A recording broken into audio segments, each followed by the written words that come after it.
Okay, so there's this story that's been making the rounds online, and it claims to be from a real government insider. But this isn't just another alien story.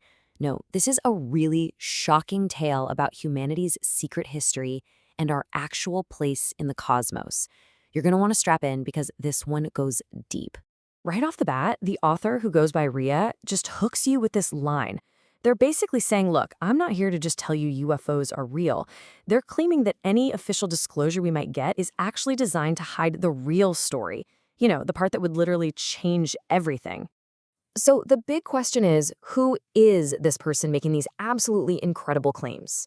Well, according to the story, Ria isn't just some random person on the internet.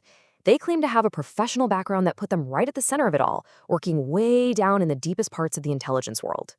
Rhea lays out a long career, starting in the military, before moving into a super-secretive intelligence unit. Their specialty? Electro-optics. We're talking lasers, advanced sensors, the kind of tech you use to see things that aren't supposed to be there. And apparently, their knack for spotting these anomalies is what got them briefed into what they call the next layer of the onion, a program that deals with the biggest secrets there are. And that first layer of the onion? It goes back way further than you can possibly imagine. See, this isn't a story about flying saucers showing up in the 1940s. This story kicks off with a presence that has supposedly been watching Earth for billions of years.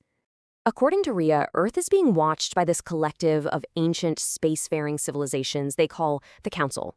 They're not here to invade. Think of them more like cosmic biologists or galactic surveyors running these incredibly long-term studies on any world that shows even a tiny spark of life.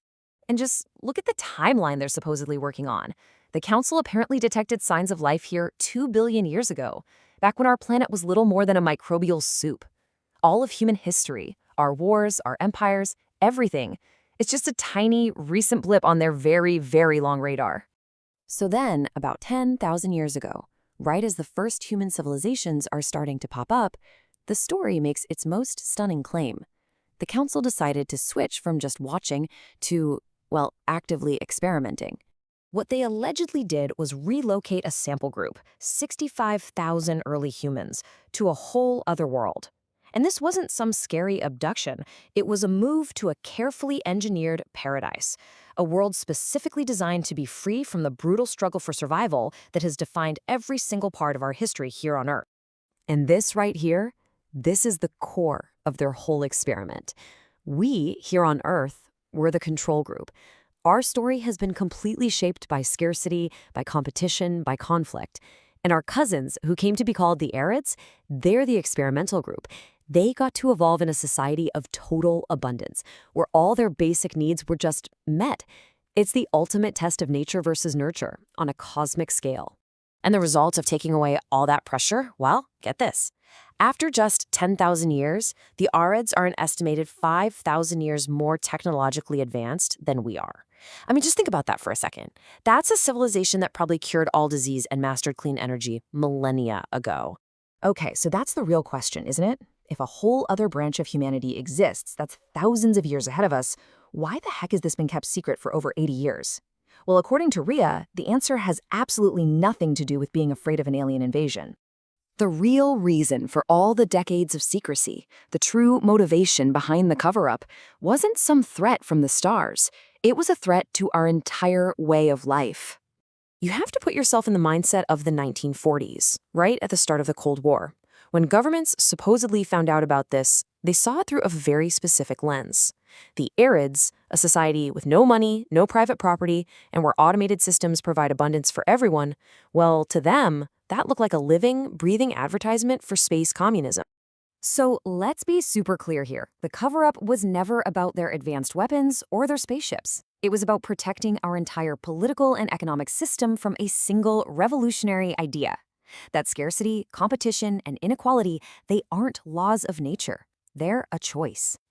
But this secret, one that's been kept for decades, is now under massive pressure. A new development has apparently forced the issue, and it's put everyone, us, the Arids, and the Council, on a very, very tight deadline. Ria's post claims that a hostile species, who are rivals of the Council, found out about the Earth experiment, and now they're on their way here. Their estimated time of arrival? 2027, which is not very far away. Now, these newcomers aren't some galaxy-conquering empire. They're described as being technologically inferior to the Council, and their motivation is something almost petty. It's cosmic vandalism, really. Their goal isn't to conquer Earth, but to just disrupt the experiment, cause chaos, and make their ancient rivals look bad. So, faced with this threat, the Council made a really controversial choice. They couldn't just fly in like a cosmic cavalry without completely ruining their own experiment, so they came up with a compromise. They won't fight our battle for us, but they will quietly give us the advanced defensive technology we need to fight for ourselves. And all of this brings us to the ultimate point of this whole incredible story. The message Rhea says is the most important part of all. See, the real question is no longer just, are we alone? Rhea's big warning is that if we ever get disclosure, it's going to be a carefully managed one. Sure, they might admit there's an external threat, but what they won't tell us about is the Arids. And they certainly won't tell us that our entire economic model is based on a scarcity that our own human cousins overcame thousands of years ago. And that's really where this story leaves us. It's got this deeply provocative question.